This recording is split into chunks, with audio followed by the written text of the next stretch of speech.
I avui, a l'Hospitalet, a l'Espai Jove de Canarús, 7è torneig interinstituts de Scrabble en català.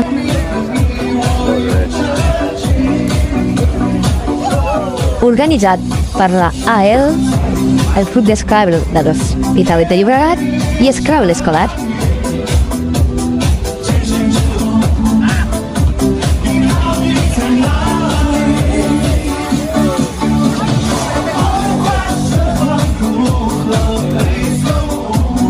Dos instituts, 48 alumnes, en una divertida jornada molt disputada, on ha destacat sobretot l'esportivitat i on tots hem après.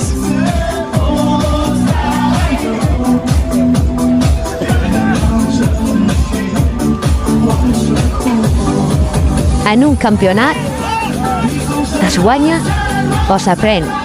No oblideu això.